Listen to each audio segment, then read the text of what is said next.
I have known Dr. Khurana for, well, I think about 20 years now. But I came to know him closely in the last 7-8 years. And that too in Goa. And you know what an amazing man he is. And meeting him in Goa becomes a different experience. I always wanted to interview him because of his brilliance as an academician, because of his brilliance and I would say in fact sharpness as a teacher. What a human being he is when he lives life, an amazing sense of humor, and above all, a lot of people say that he is full of life or something, but he is life.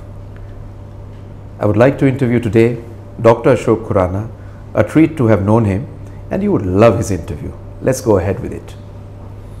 Dr. Khurana, welcome to the show. And such a pleasure to have you with us on this interview, and that too live on a podcast. It's not on Zoom. And thank you very much for giving us the, I would not say the permission, but the place and the ambience for this particular interview. Thank you, Sunil. I'm truly looking forward to this, and you're really very kind. Your words to describe me have been very kind. I'm deeply touched. But I must say that it's not that we had to make an effort for this. It's come naturally. It was very natural that you wanted to show me off to the world. But that's not the point in some of these things. We do hope that some people find a few minutes of entertainment, others find a few things to learn from, and perhaps some insights into me. I'm not sure how much those insights are going to work out, because when you say known me, I mean, I don't know myself. So if I don't know myself, how is anybody going to know me? But that apart, thank you so much for giving me this space. I'm not sure I'm so deserving of it, so worthy of it, but thanks very much. I really did not know you were so humble.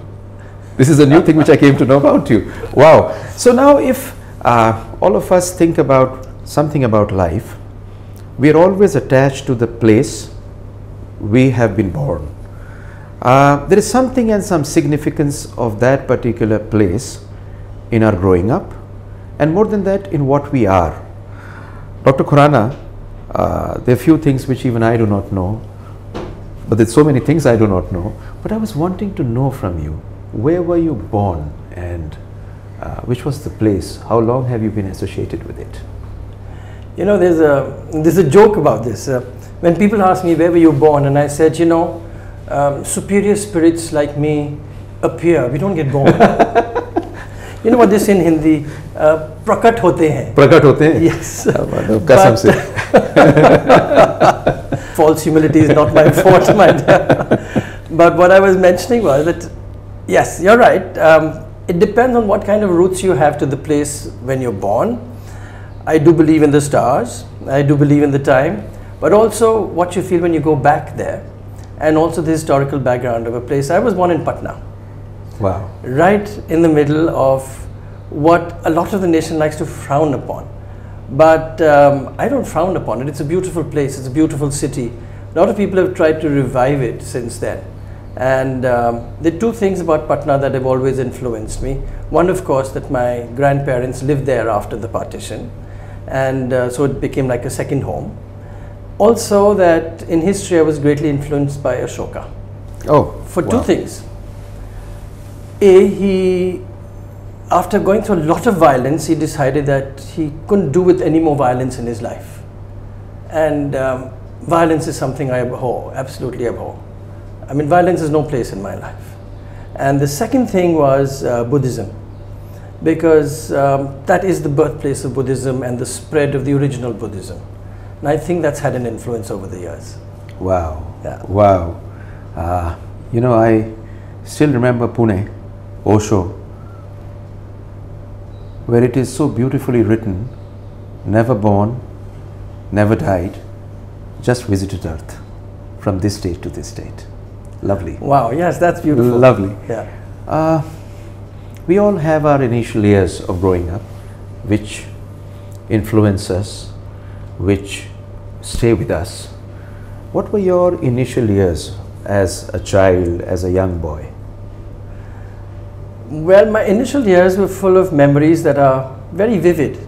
I had a very unusual anatomy, or still have an unusual anatomy. I have a hippocampus that goes on forever. And I actually remember things from a few weeks or a few days after I was born. I don't remember the first few days, I must confess. But when I go back into history, I remember that I was born in Patna, and then we went off and we took this long train journey, never-ending train journey in a few days to some place, and then another train journey within a few days after that. And when I go back into history, I realize that I was born in Patna, my father was in the army, and he was posted in Jalandhar those days. And so we went to Jalandhar, packed the house, and moved to wherever he was getting transferred to next.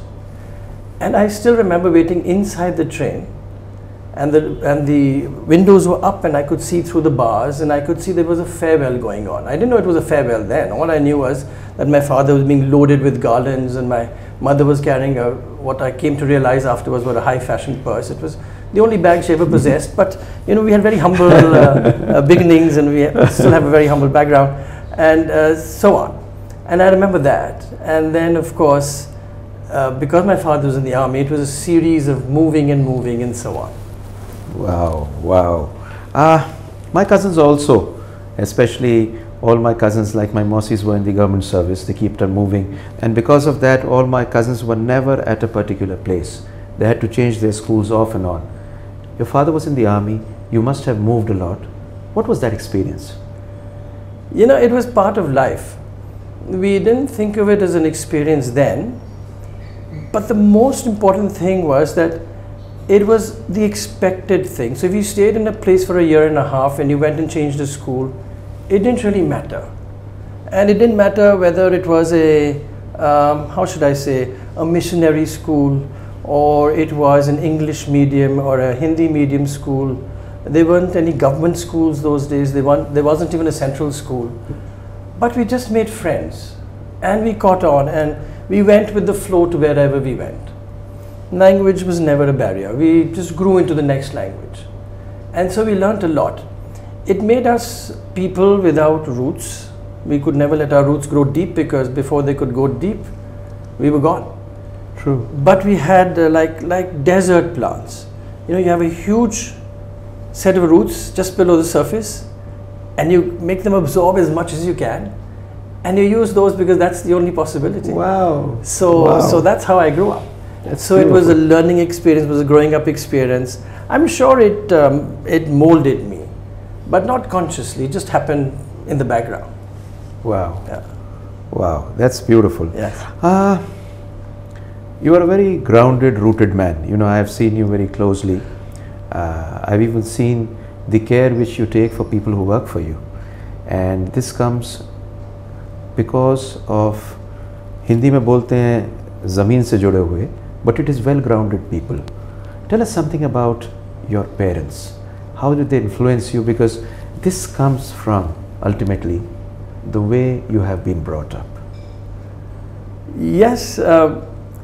Credit should be given to beyond that as well. The biggest influence, of course, is parents who are well-rooted, parents who give you the right values, people who shared with you things that are worth sharing, and made sure that you brought up not only in what is military discipline, but generally a disciplined approach to life. And my parents were hugely influential, not because they made an attempt to be influential, but because they always set an example.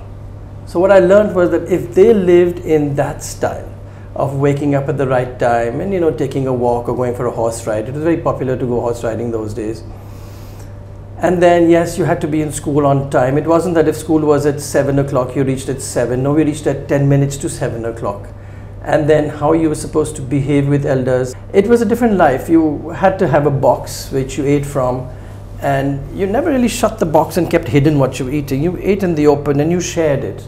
And it didn't matter whether somebody had a fancy box or somebody didn't have a fancy box. You know, it just depended on who gave you what for a birthday party last, and you used that box. We always made do with what I had. So those were the kind of influences I've always been charmed with by my parents. Wow. And my father left us very early. and he had a cancer of the liver which killed him even before he was 60 years old. And it wasn't easy, but even in his going away, he taught me a lot, and that was to make use of whatever you have and move on. It's not for the world to grieve, but use everything as a learning experience. Okay, this was my share of grief or deprivation, and I truly have to go beyond that. So I put everything together and I say, okay, I will move on. And that's what it is, that if I spot a problem, I don't brood on the problem, I brood on the solution, and I move on like the problem didn't exist. And believe me, the electromagnetism of the earth works with you. It takes your problem away. Kya baat? Yes, Kya baat? it really works. I never saw my paternal grandparents. I've never seen them. And I had grandparents who loved me a lot. In fact, my grandmother was one person who gave me the true identity of what probably I am today. Tell me something about your grandparents. How were they? How did they influence you? What has been their role in what you are today? Yeah, well, I never saw my paternal grandmother, but I know I look exactly like her. I look exactly like my father, who looked exactly like his mother. Okay. Very interesting. But I never got to see her because we lost her before I was born. I remember my paternal grandfather because he taught me a few things. The first memory I have of him was as a gentleman who had a stroke, was in bed, was suffering hugely because there was not much treatment to offer those days, and nature was not being kind to him at that time. And then I saw him slip, and it was a painful last few months of his life. He'd already been displaced from Pakistan, which was something he could never recover from. And then he went crying. And I thought to myself, why do people have to go crying? And that somewhere sat at the back of my head and said, we have to move on in life by accepting what there is, and to the extent possible for everyone around you, get them not to cry. The other thing was, from the other side of my family, I had grandparents from my mother's side who had a very illustrious background. My grandfather from my mother's side wrote the Criminal Procedure Code of India. Wow. He had no degrees. He was a matriculate, but no inter, as they used to call it those days, no bachelor's in something, no master's in something. But he spoke English beautifully. He learned to write English beautifully. He could quote from Shakespeare and the Mahabharata at the same time. And he taught me quite a few things. So I know where you got your English from. No, my English came from studying in missionary schools, and from Hollywood movies, and from British movies. That's why you have so many slangs which people ask you, what have you said? Oh, we didn't get it. We just didn't get it. Yeah, I'll share over you, you know. Conversation with you is brilliant because you've got to pick up in the middle of the sentence, what would you say next, or what have you said? So a lot of people I've known who meet you, they get what you say after about, say, 3 or 4 seconds. Yes. And that's the beauty of your conversation. That's just the beauty of your conversation. Conversation was always fun. You see, my family is big. We have my father was 9 brothers and sisters, and my mother was 13 brothers and sisters. All a very close-knit family. So it was natural to always talk. There was always somebody of your own age to talk to. There was always somebody to pick a bone with. There was always someone who couldn't see things your way. So it was nice. So being part of a big family, conversation came naturally. My grandmother from my mother's side was used to a huge house because there used to be a jail, because my father was in the jail service of Bihar, and he'd gone back after the partition and got some sort of work there, but not really a formal job. He was also Rai Bahadur, you know. He was decorated by the British government for his contribution. My maternal grandfather. Maternal grandfather. Yeah. So when he did go back, he had some sort of a good, you know, the home was nice. He could accommodate a lot of children who were not yet married and so on. But he was the one who taught me how to play bridge, which is brilliant. You know, it was nothing to do with gambling, nothing to do with anything else. He used to make us read from the Mahabharata and the Ramayana, and that was really nice. He taught me Sanskrit before I had to learn it in school. Really? So that was very nice, yes. So, I mean, Sanskrit started much later in school, and I had already learned Sanskrit. And, you know, I'd learned a lot of A lot of the bhajans I had learned by then, but he also taught me history. And I think that's where I got interested in history from, and ancient civilizations. He was hugely informed, and he used to be one of my favorites. So this is exactly why I asked you.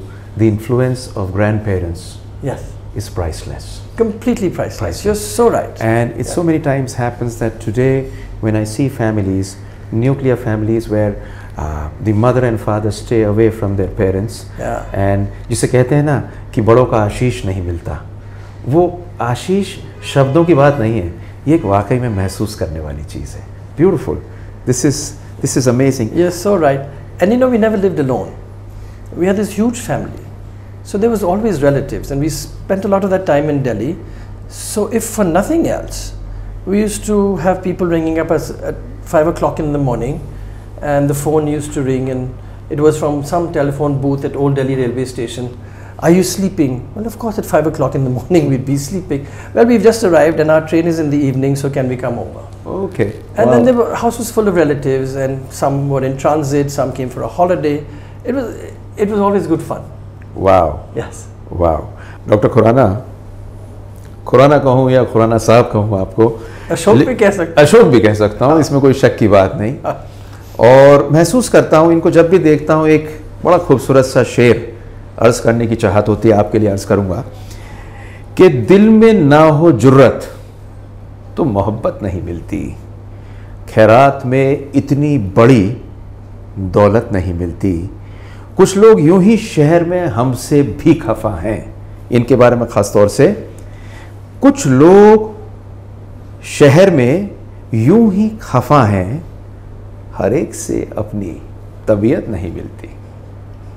ये इनके बारे में मैंने बहुत बार महसूस किया जिस तरह के डॉक्टर खुराना हैं. And I really have wanted to ask him one question, and the question is, it's a very common question asked so many times by people: why did you become a doctor, why did you not become an engineer? But I'll ask him this question because I feel he was made for something else, and he's doing great as a doctor. So would you like, just tell me and just tell all of us, did you want to become a doctor, and how is it that you are such a big charmer as a doctor? Wow, I love the word. You can be a charm at anything if you become a charming person. It doesn't matter what you're in, what profession you're in, it's of no consequence. But how did I become a doctor? I didn't want to become a doctor. I just wanted to live life each day as it comes, and we learn to do that. You look at your circumstances, you make the best of what you have, and you're very happy doing that. So first we went to those famous wonderful small towns, and it was very easy. I had either done the course in the previous place, or my grandfather had taught me, or my mother had done some conversations, or my father had generally given me this wonderful outlook on life, about how a degree doesn't matter, for instance, and how we just must enjoy every day to the fullest, and used to make sure we used to do that. So I was ready for any class, to join any class. It was traditional those days that by the time you reached class 8, and there were 3 years left, it wasn't class 12 those days, 9, 10 and 11 were done in a stream of what you thought you wanted to become. But it wasn't that if you had to become a doctor you would get a particular stream. No, it was that because you were in the top 10 in the class, you had to take up mathematics and biology together. Okay. If you were from 10 to 20, you couldn't handle biology because it required a lot more imagination, and it wasn't a disciplined and not an exact science. So those ones went into engineering, and the ones who were lucky and had a business, they went into commerce. Yeah. And the ones who wanted to have fun did humanities. So because I always managed to do well in class, except once, I came second in class. That I wasn't too happy with. Otherwise, it was a series of firsts. Ah, wow. So so I went into the biology section. So we finished the biology section, and I loved the subject, and mathematics was easy. I had this memory, so I used to learn up everything, and so it was never a problem. I never had to solve a problem. I just knew the answer, so I used to vomit it out, and the answer was there. So I scored very well. And then entrance exams came along, and my father was keen that I should do engineering. I said, hey, what happened? You put me into biology, and mathematics. He says, yes, but you go into IIT. Your mother wants you to go into IIT. So I prepared for IIT and I took the exam, and when I saw that exam paper, I said, oh, I'm going to get selected for IIT. Very nice, I will go to IIT. So I got selected, and then my father said, but you know, I wanted you to become a doctor. I said, you know, I finished class 11, I've gotten to IIT. The whole world is celebrating that they've gotten to IIT. Why are you doing this to me? He said, no, no, you should become a doctor. You're a very nice human being. I didn't know I was until he told me. So I waited 1 year, and he says, okay, at the end of 1 year, and we had to do something called a pre-medical or a BSc first year those days, and he says, okay, so you prepare for both and you can take IIT again and then you can choose. Which year was this? This was in the year 1974. Oh, I was just wanting to calculate your age. You don't need to calculate my age, I'm well into my 60s, don't I look it now? So I did that 1 year, and I took the IIT exam and I got through again, and I took the MBBS entrance and I went through, and I didn't really want to become either a doctor or an engineer. So I also applied for architecture, which I thought was going to be my first love. Not that I was going to make houses, but I wanted to become an archaeologist, and you can become an archaeologist either by taking history or by doing that. So I also applied for history to St. Stephen's. Wow, so you got into IIT, you did medicine, then you got into medicine, and you wanted to do architecture. So I got into that. So you got into that. And I wanted to do history just in case I didn't get into architecture, so I applied for that. I hope children who are studying for the exams today do not take him as an inspiration. They'll get confused and they'll get nothing. So, wow. No, it's the American system today. You can do biology 101 with archaeology 101. So it works. And then I said, you know, maybe if I don't get into any of these, let me apply for English anyway. I did that too. And then I could choose between all of this, but my father said, look, you've got into the Armed Forces Medical College and you should get into the army. You wanted to be in the army once upon a time. Here's your dream coming true. So an army was also an option over here. Army was also with English and history. Yes. You had army as an option too. Yes. So army and Armed Forces Medical College, here I come. So here I was. The first thing I did was to give myself a haircut. Haircuts were expensive those days. They used to cost almost ₹1 and 10 paisa. And not easy to always go to a salon and get it done. So we used to do it ourselves with cut, and that was it. And so we did that. And bought some clothes, and then suddenly at the railway station, I was there, my mother was seeing me off. My father had gone to AIMS, the All Indian Institute of Medical Sciences, to look at the results. And there were no cell phones those days. Correct. And we were at this station, and I see him coming puffing to the platform. You got selected. And he went into the train and he pulled my trunk out. You know, we carried a big trunk. And where were you going? I was headed for the Armed Forces. You were going to AFMC, yes. And he pulled out the trunk and kept it in AIMS. And said, okay, no, you will go to AIMS because you got selected just now. So now you go to AIMS. Wow. That's how I became a doctor, and that's how I'm an AIMSonian. Wow. Sure. Now I'll tell you a secret. AIMSonians are proud because they're AIMSonians. But a lot of them also tell me, Dr. Ashok Khurana is also from AIMS. Yeah. So it's so nice. It's so nice. So nice to know that. The kind of personality that you are, जिसे बोलते हैं ना हमारी हिंदी में यारबाज आदमी, मतलब लोगों से मोहब्बत करने वाले. I'm sure you must be having loads of friends, and you must have had a lot of friends during college, even today. Tell us some experiences of yours, and how friendships shaped your life, and how did it shape the life of your friends, in which I'm more interested really. Yeah, you know, I never had a large circle of friends. It was limited, always limited. They were acquaintances because in the army you all played together as a large group. In school, when we shifted to Delhi for the last few years of my school, mainly for the fact that I had to get into IIT and blah blah blah. Right. Then it was okay. There were a few friends, one close friend and 2 girls, and that was it. And then into pre-medical there was 1 friend, and then beyond into medical there was a couple, and then I got into a circle which was not my actual class circle, but fun-loving circle. Oh. But there was never this huge bunch of friends, no question. So I've had one good friend in my life over the years. He's also my psychiatrist. Because you know, I've noticed something about you. You're a very intelligent man. You're a very intelligent man. You keep friends for keeps. For sure. But then I've had friends who've been very kind to me. Yeah. And they've been wonderful people. They've shaped my present, my future, and so on.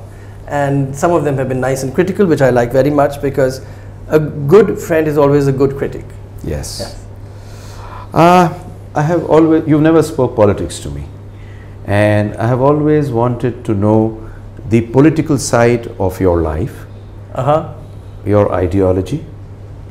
Somewhere once you had mentioned to me that RSS used to drive something in your blood. Yes. So just tell us something about it. So when we moved to Delhi, there was a RSS Shakha in Kalkaji, and they used to be meeting every Sunday. And we used to put on our khaki shorts and a white shirt.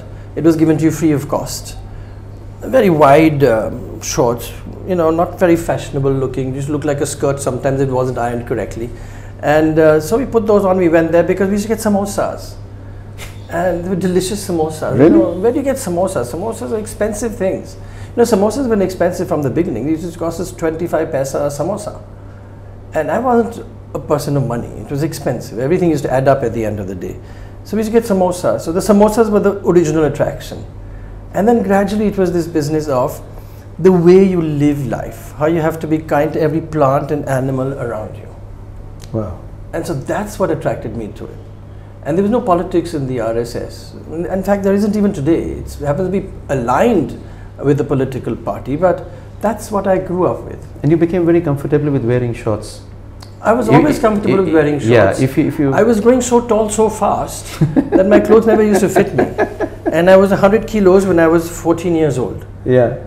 So nothing used to fit me, and there were no ready-mades. Wow. And so shorts were just fine, because the pants used to come up to here and you cut a little more, they became shorts. Wow. So it wasn't just the shorts, but the questions free shorts and free samosa. But I learned, I imbibed a lot. You imbibed a lot? Yes, Great. yes. And what about the Congress? Oh, I admired it a lot. And for me, my first exposure was when we went to greet Pandit Nehru on his birthday, 1964. Yes, 1964. And we all carried red roses because that's what he loved. Or was it 1963? One of those years. I don't remember so well now. And that's when I was attracted. How old were you then? Fairly old. And then no, I think the correct answer was fairly young. Young. Yes. So that was, and then when in 1965, I got a prize for coming first in class 3, and it was from Indira Gandhi. And she was a minister already, the Minister for Information and Broadcasting, and she was the chief guest. So it was natural when she became Prime Minister that I would be attracted to that. It was a childhood fantasy. Wow, gorgeous lady, you know, she had that little piebald patch and everything else. She spoke very nicely to me and she congratulated me and says, "You are so sweet." And I smiled and I didn't know what to say and things like that. So Wow. I became very close to the Congress because of that. I'm still very close to people within the Congress. Unfortunately today, politics is not a good word, it's a bad word. Yeah. So you start wondering, but I'm as close to any one of them really. We were involved a lot with a very motivated Aam Aadmi Party when it started off, and so on. So politics for me was never an agenda. It was part of Whole thing. an ambience. And if I may ask you something, because what is religion to you? Religion, wow. Yes. I love that question. Yeah. There is spirituality, which is the art of being a good human being or being a human being that is satisfied, and I fully agree with that. I like being that, and I pretend that I'm being better and better each time. It may not be true, but you know, you try and improve every day. And then there was this question about religion. Am I Hindu? In those days there was no Hinduism and Sikhism. You went to the mandir, you went to the Gurdwara, and it didn't matter who was in the mandir. My parents, from my grandparents from my mother's side were Arya Samaj. My Dadi, my grandmother from my father's side, was more towards Sikhism. But you know, Sikhism was, you were Hindu plus Sikh those days, and if you were the eldest son, you had to have all the paraphernalia, otherwise you just believed in it, and we went equally to both. And so it wasn't really one religion, and the schools I went to were missionary schools, so I was very attached.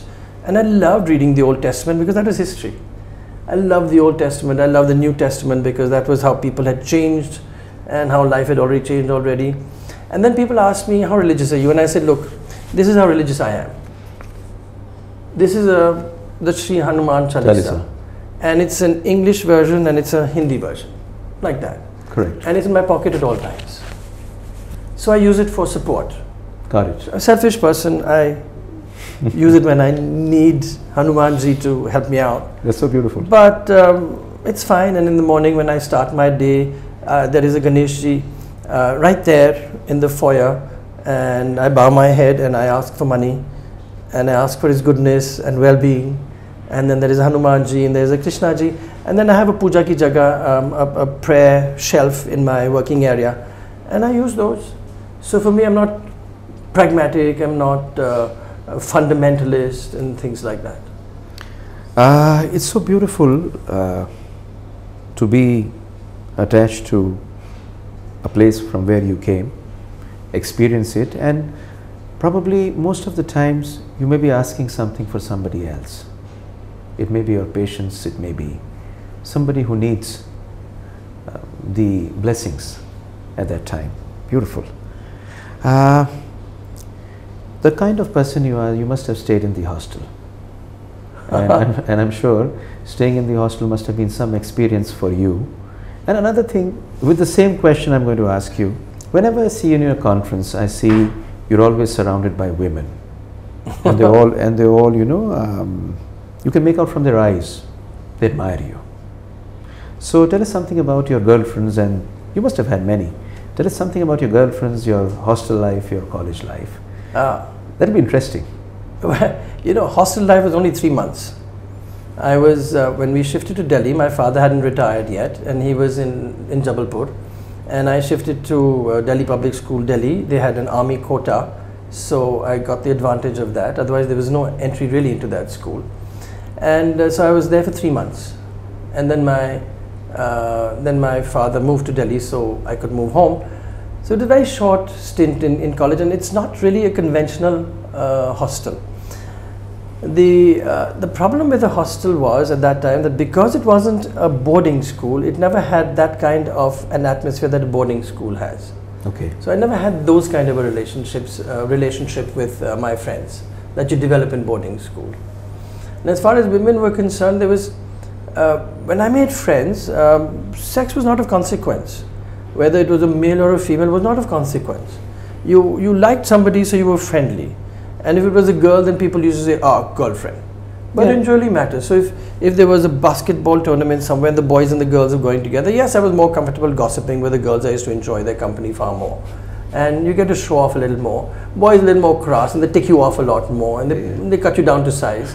And girls keep on being nice to you and make you feel better. So you always like people who sort of make you feel better. So there were a lot more. And there never really was a specific girlfriend, like that sort of a picture. Okay, but a lot of guys can't manage that, and they always call the guys who are with girls sissy. But you in nowhere. I had lots of names. There was sissy. There was Chamak Chalo. Yes, I love that name. I had to live it down for 3 or 4 years, and I just said, who cares? You know, they said, you know, you don't talk as much like a man. You know, I'm masculine. You know, nonsense. I mean, you know, there's no such thing as. There's always this borderline between style, being effeminate or being masculine. It's of no consequence. I know. Another question: how did you meet your wife? Destiny, my dad. Perfect destiny. So really? I got a perfect wife. My neighbor next door, like a mother to me. My parents and my neighbors were in the army together since the 40s. And they made these houses together.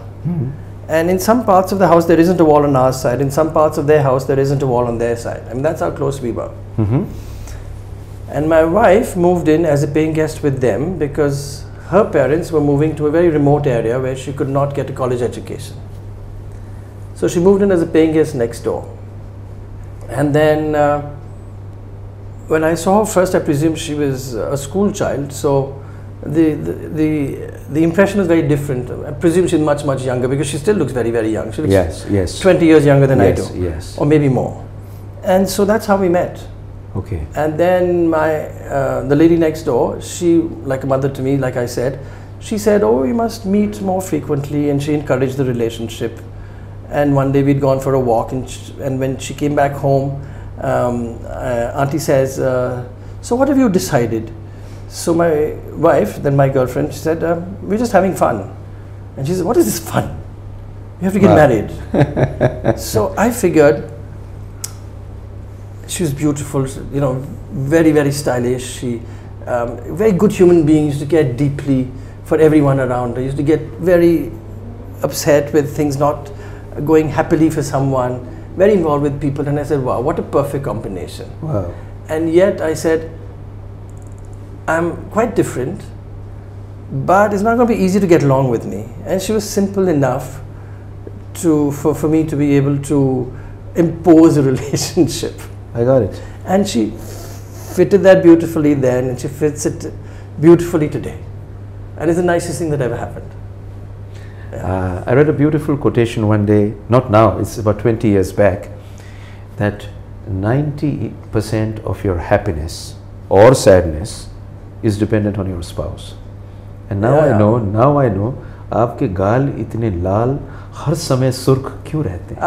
How beautiful. Thank you. Beautiful. You know, this home is her doing. She keeps such a beautiful home in addition to everything else. And it is. And it is. Let me be honest. We've come here to shoot, and we found about 7 or 8 corners to shoot. It was a tough time to decide which is going to be the best corner. Beautifully kept house. And I knew I didn't have to give credit to him. And I'd like to meet the lady of the house and thank her for that.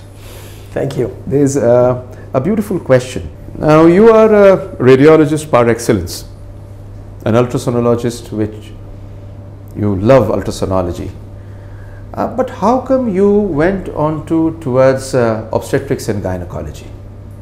Why this love for obstetrics and gynecology? There's no plan. In my life, there has never been plans. I flow with the tide, and the tide is always kind, and it gets me where I am. When I'm flowing in that direction, I make every effort to stay ahead of the tide and not get pulled back by the tide and not get back onto the sand again. And so when I'm going in a direction, it's not that I choose a direction. I get pushed in a direction by whatever force of the world or nature, and then I really work hard towards it. So when I started my private practice in radiology, I had to start private practice because there was no choice. I finished my post-graduation, and we'd used every single penny for an education. I told you I lost my father early. So every single penny was spent on educating me, my brother, and my sister. We were 3 of us. And beyond that, then I had to go into private practice and get a job to be able to sustain myself. Correct. And I was already married by then. And so I had to choose to go into radiology in private practice, so I did everything. And then I was actually doing x-rays, and I was doing ultrasound. And everyone said, very nice, very good. And then I said, okay, now I have no time for x-rays, I will do only ultrasound. And then it just so happened that in ultrasound, I shifted to doing almost nothing except obstetrics and gynecology, because there was nobody else doing that. Oh, there was nobody else doing obstetric and gynecology? Nobody was paying attention. Wow. Now, I was trained in Denmark, but even before that, when I was in the obstetrics and gynecology department at the All Institute of Medical Sciences as a medical student, we had a lady who used to inspire me tremendously, and that was Kamal Bakshi. Retired professor now, and an academician par excellence, an Emersonian. And she said, we have to do something, we have to innovate. There was another lady there, very simple-hearted, Professor V.L. Bhargav, who said, if the electricity is gone, hold the candle. That is part of the job of the assistant, to hold the candle. So we learned how innovation, you know, it became a very important part of our life. And to make do with whatever we have, and the fact that we had to do something. And then there was Professor Sunil Jindal, my mentor. She just decided, Ashok, you have to do the ultrasound and set up the ultrasound, and these are the two ladies who are going to help you. This was when you had left All India Institute? No, before that. Before that? Yes. So you set up the obstetric and gynecology in All India Institute? Yes. As a registrar? No, as postgraduate? As a postgraduate. अच्छा, मतलब आप तो शुरू से ही कमाल रहे हैं. अरे क्या बात है, क्या बात है. As a postgraduate, we had no time. I told Professor Bhargav, I said, look, ma'am, I have no money, and I have to earn money, and this income of 450 rupees cannot last me. Beyond this, I need to support myself. My mother has worked hard enough, and I really need to support myself. And so, whatever you want to take out of me for 3 years, she says, Ashok, I give you a free hand. You do it. You want to go to Denmark and learn all this and come back, you do that. She sent me off to Denmark. So you went to Denmark during your post-graduation? Yes. Because of the love and inspiration. I mean, these people Yes. really used to. I'm sure you must be of so much value to your professors that they must have been loving you to send you to Denmark. No, she's a very kind person. Wow. She said, go. And I said, ma'am, I can't afford the ticket. She says, tu pagal hai, are you mad? I said, ma'am, that is true. She says, find out, scrimp and save from somewhere. We had 3 guns belonging to my father in the army, so we had 3 guns, licensed guns. And so my mother said, we will sell these off. She said, no, these are for you. So she, the value was so much, we could get my sister married. My brother went to Germany, and I went to Denmark. Guns? Yes. Wow. Yes. Do you have guns? Do you have guns now? No, never. You didn't buy after that? Never. I was too sentimental about it. It was like, you know what in Hindi is a beautiful word, Pitaji ki aakhri nishani. But we use, brings tears to my eyes even today. I can't get it. But the fact is, my mother had finished selling her jewelry by then. We had a really, really rough time. And every room in this building was given to paying guests, so that she could educate us. And medical books are very expensive. So I used to sit in the library until 9 o'clock at night, and I would have sat longer, but the library used to shut. So that's what we did.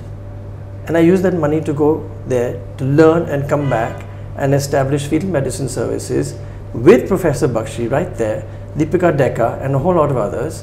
And that's how we got going. Wow. Yes. So that's how we did it. Not a bed of roses. Yeah. Yes. It is not, but the beauty is that it worked. It is. Yes, it worked. I just heard you, and that was really touching. And I really could feel the area which I don't think you would have spoken much about it ever. But there's one question which I would always like to ask you, because I feel it that way. I'm from Maulana Azad Medical College, Delhi. Most of my batchmates are in the US or anywhere else in Europe. Very few are there in India. You're an Amazonian, and most of you guys are not in this country. You had so many hardships. Any person who doesn't have money in this country in those days never stayed over here. Why did you stay here? And the second question which I'd like to ask you is, you stayed here, but you sent your sons to the US. Why is it so? Yes. So I chose to train abroad at a time when most people couldn't actually have access to training abroad, but I just had the push that Professor Bhargav had given me, and then of course the encouragement that Professor Bakshi in her department gave me. When I came back, everything was going very smoothly, and we got it going very easily. And then again I had the option that when I finish, I can go off to the US, for instance. That was what it was natural at that time. You did an ECFMG, you got admission to a program, and off you went. And I had a relative in, how should I put it, every single city in the US. I told you what size of a family I came from. So it was very easy. I could have easily done that. But something in me always said that you've got to serve the people you're born into. I don't know whether it is because of where I was born, or the fact that destiny had this in store for me, or it was the fact that my father used to always say lofty things like we say in the army, that you live for your nation and you die for your nation, and it's the nicest way to go. But something in me inspired me never to even think of going abroad and settling down there. It was never well defined, and therefore I still believe that destiny has a lot to play in life. You work towards it, you do a lot of things, you fail, and then you say, okay, it wasn't to be. Most people were successful in my time because we had a label at that time. Yeah. But I was very lucky. I just decided to be a part of my people and to be here. And it wasn't this business of being a second-class citizen in any part of the world and a first-class citizen here. No, it wasn't that selfish motive at all. It was just that I thought the best thing for me in life was to serve my own people, to be of use of people whom I understand. I understood the good life. I understood keeping our own horses and looking after them. I understood having our own farm and so and so. I also understood poverty. I also understood the fact that as a medical student, I was one of the few who never ever stayed in the hostel because eating at home was far less expensive. The hostel food bill was huge. I also understood that the cost from here to just beyond South Extension was 50 paisa by bus, and that I should walk it. And I just stayed back because I felt that I should be serving the people who have taught me a few things in life, and that is how to cope with everything. Beautiful. Yes. And your children? And then the late 90s came along, and my children were growing up. And corruption was no longer confined to the higher echelons of society.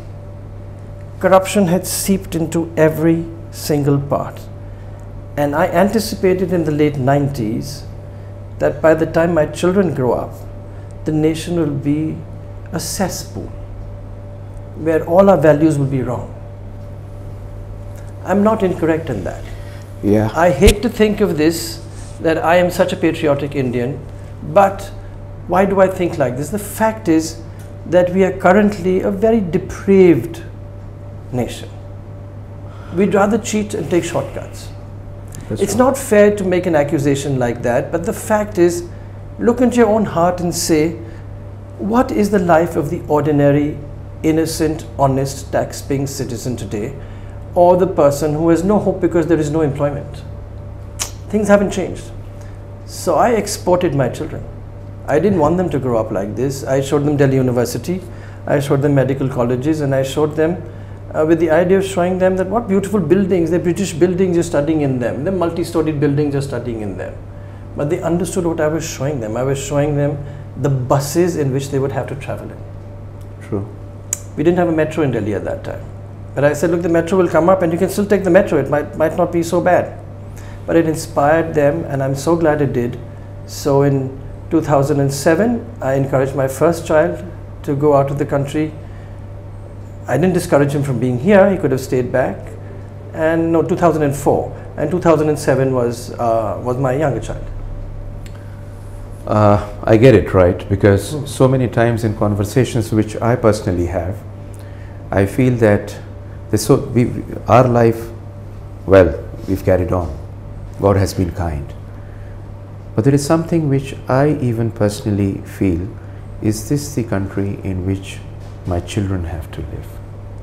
I really think about it. I would now like to ask you something even deeper, because it's rarely I get a chance to speak to you in a mood in which I am at the moment. थोड़ी शायरी पसंद है.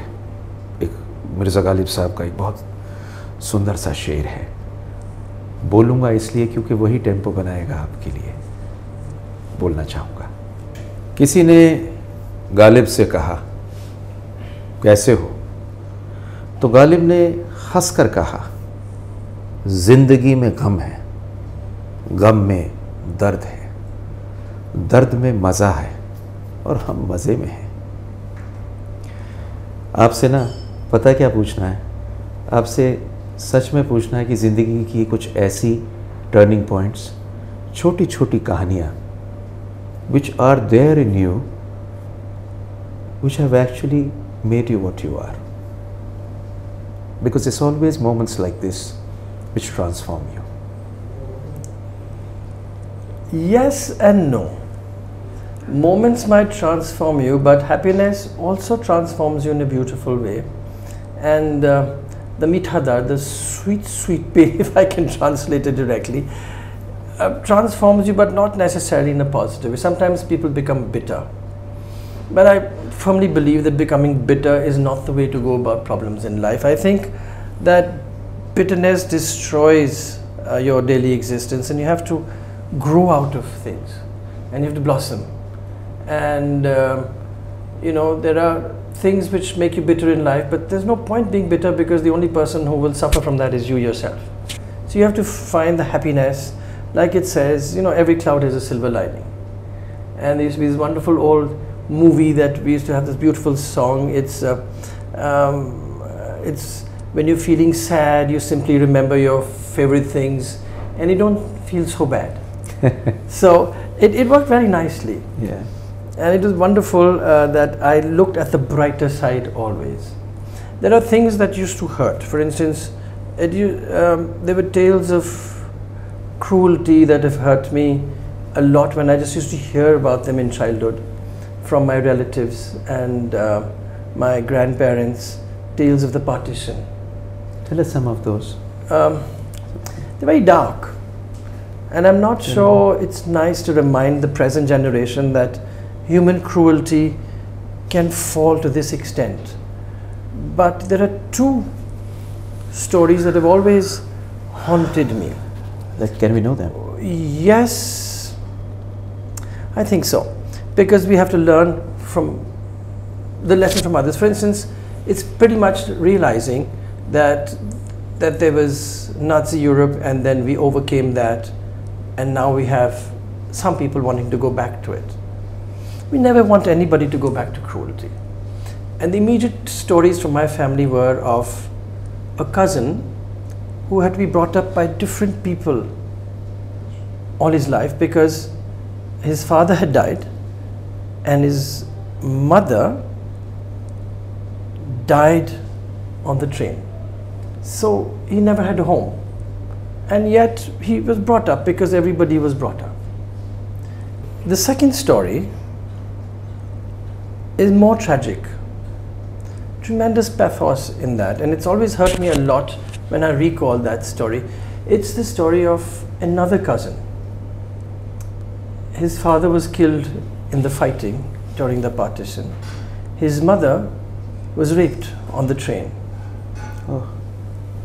And there was no abortion facility. It was illegal, and yet abortifacients were available, but nothing for somebody who just come across the border. So he was born. And she didn't die and he didn't die, and they've lived with this all their lives.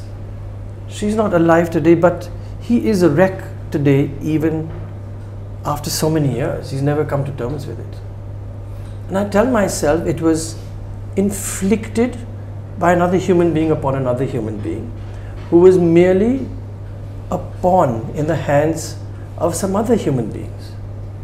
Why should it be that people in high office should exploit the average human being to such an extent that it destroys and completely shreds the fabric of their life? Very true. There were politicians on top to gain. Very disturbing. Every time I meet him and I give him a hug, I hope Corona goes away and we can hug again.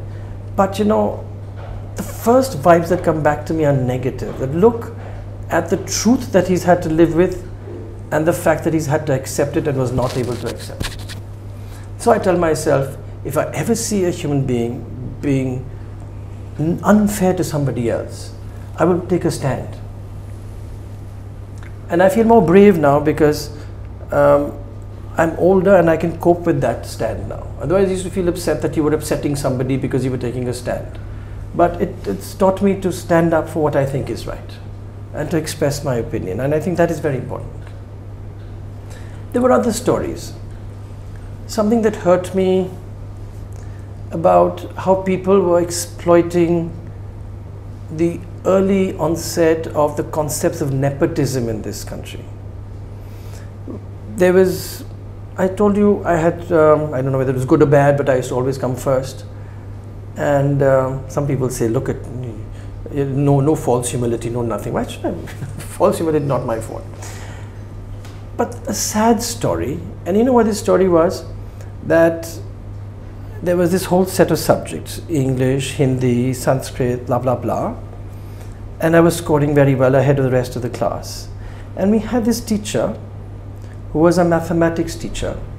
And in algebra, geometry, and arithmetic, I got 98.5, 99, and 99. And there was this girl who used to always come second, who got 100, 100, and 100. She still came second.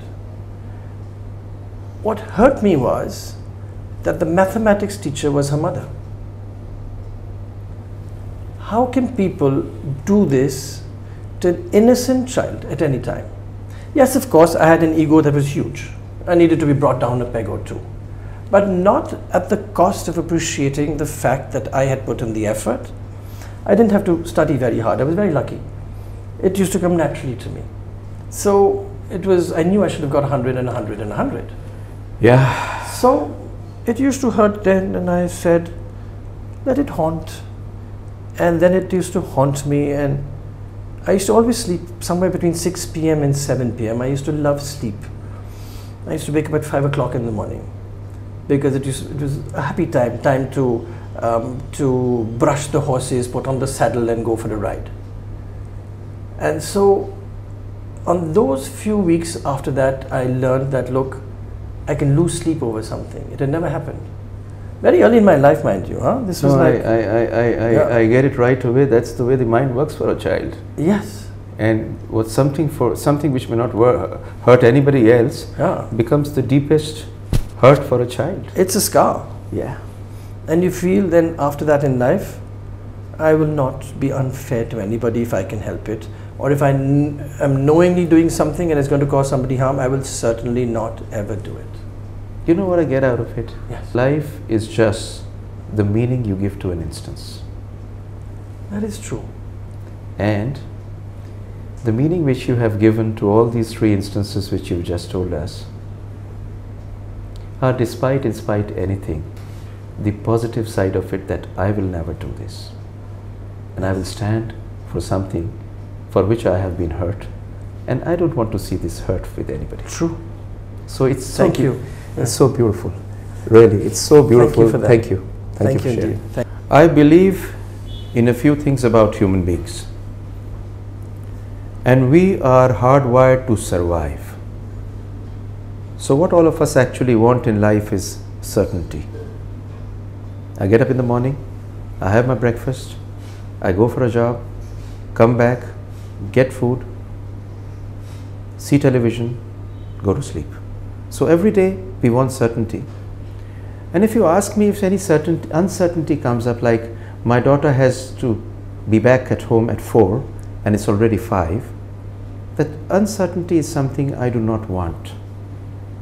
So most of the human beings, we live with certainty, but sometimes want uncertainty, like going for an adventure trip. But what actually is the ultimate prize which people think is significance? I am the president of Foxy. I am the president of the Ultrasound Association.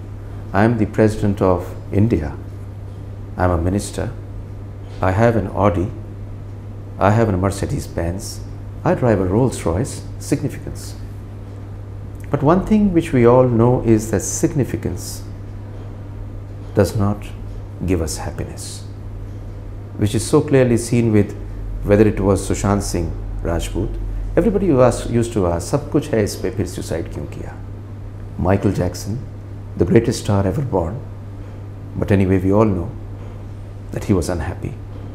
I have always felt, whenever I have met Dr. Khurana, in any moment, he's a friend, so I've shared those moments with him, I've always found him fulfilled. Dr. Khurana, I'd like to really ask you, you are significant, my goodness. How come you're so fulfilled? I don't have many demands. So it's very easy to feel fulfilled.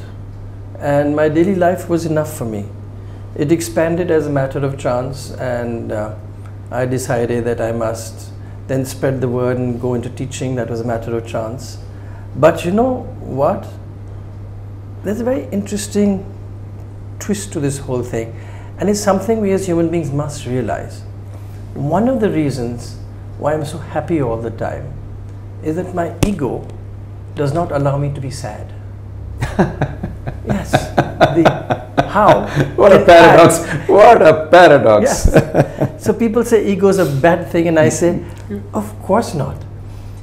Ego helps you to understand that the world expects you to be happy all the time. And so I will be happy all the time. It makes complete sense now, doesn't it? Correct, correct. So I translated my ego to something positive, and I said, okay, I will be happy and I will be happy. Wow. That's how it works. Wow. Yes. Fantastic. Yes. It's as simple as that. You know, we've discussed about this paying back to society and things like that. As I was growing in my profession, I realized that A, when a person falls sick, they want to know what's happened to them. B, why has it happened to them? What's going to happen to me? And what's going to happen to me in my future? How is this going to have any implications for my future existence? And in my field, to offer those four answers comes by having a long panel of specialists. That's the world of fetal medicine. You have to have a geneticist, an obstetrician, a high-risk obstetrician, nursery care, neonatologist, pediatric surgeon, pediatrician, counselors, everybody. How do you handle that? And then I realized that we need to be taught about this. That in India, particularly, we cannot say that a panel of fetal medicine people will sit for you and do this. So I decided that it's important to work together with like-minded colleagues, take this message across to the whole country, educate each person that, look, when this person is sitting in front of you, they expect these answers. Yes, there is this regard we have for each other for not stepping on each other's territory in terms of professional territory. But when you don't have that other professional territory for 100 miles around, you have to provide it. And so we decided that each one of us will learn a little bit of everything, learn the answers and go forth. And the first thing for that was technology. And so I decided that I have to sensitize people to technology, and I have to sensitize manufacturers for bringing technology to India at a cheaper cost. Wow. So I started to train myself. I spent most of my savings always on updating machines. I do it until today. But the second machine is never as expensive as when I buy it. It's always cheaper because you set a trend. You tell people you need this technology for a faster throughput, for more complete answers, and for the lack of saying, okay, second opinion, third opinion. Right. So they make up in numbers what they've not been able to make up in one single sale. And I've been able to carry the industry with me, and I feel very proud of that. Then I used to love traveling. And so I started going to places and teaching in places, and I love teaching. My three T's, as I say, technology, teaching, and traveling. And I combined them. Yeah. So that was my state of fulfillment. I never feel low that I had to get up at 3 o'clock in the morning, catch a 5 o'clock flight, reach somewhere at 7 o'clock, catch a taxi to somewhere, and then you realize that the taxi breaks down and another car comes, and you go running up the steps and they're ready for your talk. I still remember about 12 years back, we met in a conference. You were wearing maroon colored corduroys, you had red colored shoes, you had a white colored shirt, and you had a MacBook with an Apple white, and he was sitting down and working on it. And let me be honest with you, I have never seen a doctor like you. And do you know something interesting? I looked for red-colored shoes when I came back. Really? See, that's called inspiration. The little things in life giving the bigger picture. True. And then you get the bigger picture automatically. Correct. So it truly helps me to feel fulfilled all day long. And I always stayed away from professional politics. I mean, yes, I did become secretary of our radiology association, etc., etc. But beyond that, I was never keen to become the boss or the president. When it came to the Society of Fetal Medicine, which is like a child to me, I was forced. But I controlled myself. I remained secretary for a long time because I knew someone had to do some of the work. I got excellent support from genetics, from clinicians who were getting more knowledge, and they said, you must do more of this. And so you just moved on. Wow. And today I just sit back and I say, how nice. Wow. Now there's all these wonderful people trained all over the country, and now increasingly Southeast Asia, and thanks to the virtual world all over the world. So that makes you fulfilled? Completely fulfilled. Wow. Yes. Wow. So no wonder I'm smiling all the time. Previously it was just my ego, now it's ego plus satisfaction. Fantastic. Yes. So, something interesting, has anybody ever predicted about your future? Yes, of course.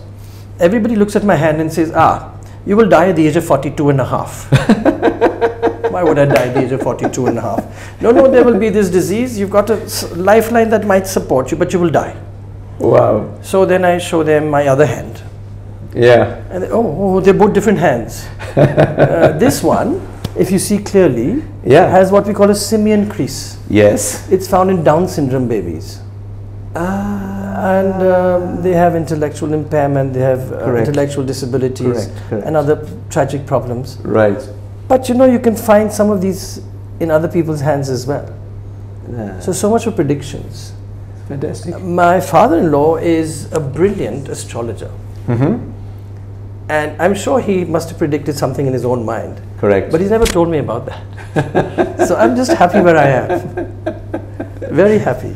इस बात पे आपको एक बहुत सुंदर सा शेर सुनाऊंगा आप ही के लिए. पता क्या कमाल की बात कह गए आप, सच कहूँ.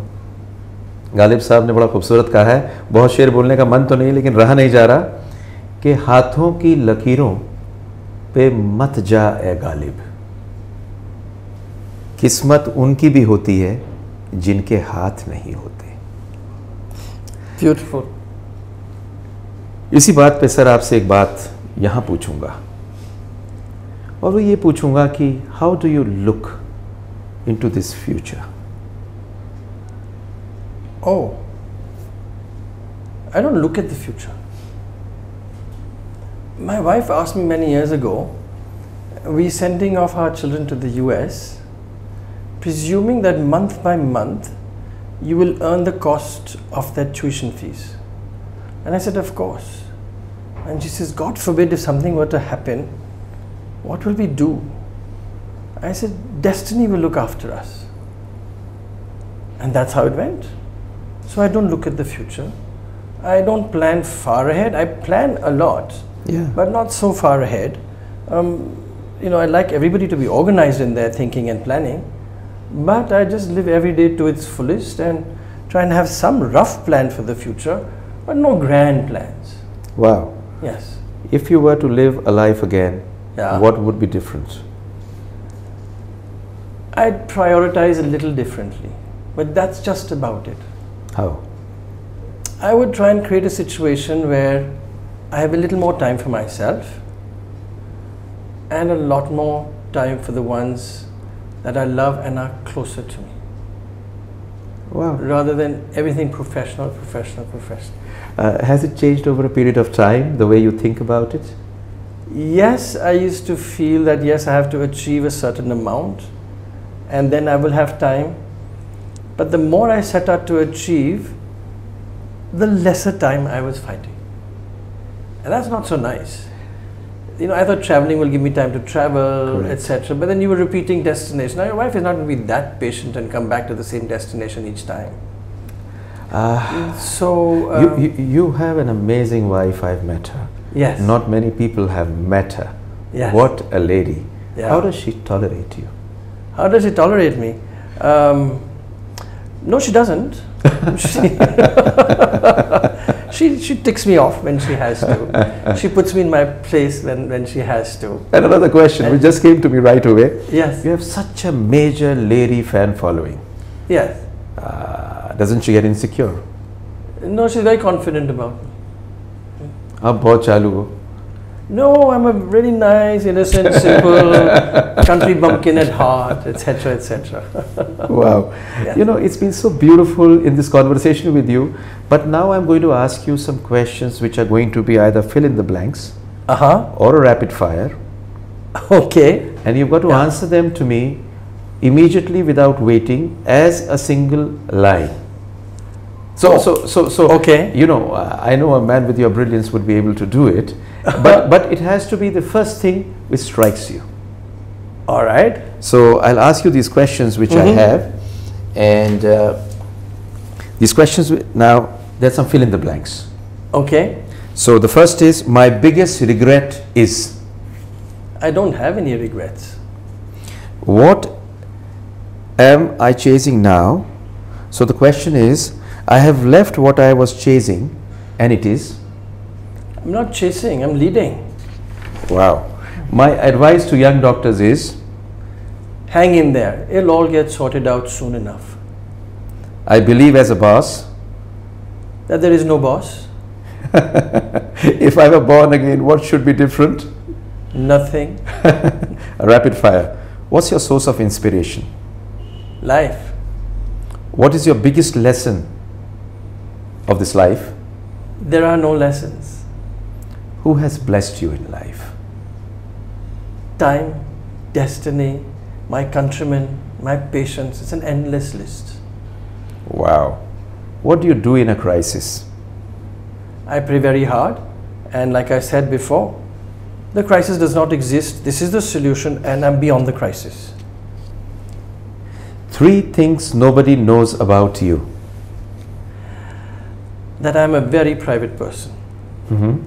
Paradox. That I love being with myself. Double paradox. And that I used to practice the occult. The? Occult. What's that? Tantric. Oh, that's why I understand how you're so charismatic and why women follow you. Wow, that's fantastic. That's not true. I know, I'm just joking. I left the practice a long time ago because Really? it didn't fit in with my way of thinking. Correct. But I was fascinated by it, and I know it works sometimes, tragically so. This is the last question I want to ask you. Yes. From the way you have lived your life, from whatever you have gathered in life, Yes. is there anything you would like to say to all of us? Yes. That if you can't live life on a plan, live it in not such long plans. And if you can't live it by such long plans, live it for the moment. Have expectations that are limited, and you will always be fulfilled. Beautiful. Dr. Khurana, it's been a true pleasure, which is an understatement. It's been an experience to have this interview with you, and thank you very much. Thank you very much for this interview, this beautiful ambience, and you being you. Thank you, Sunil. This was so kind of you. Believe me, I've been happy to share this. I'm very pleased to share this, and some of it was very private, but I know it'll be taken in the right spirit. Thank you. Thank you very much. Thank you.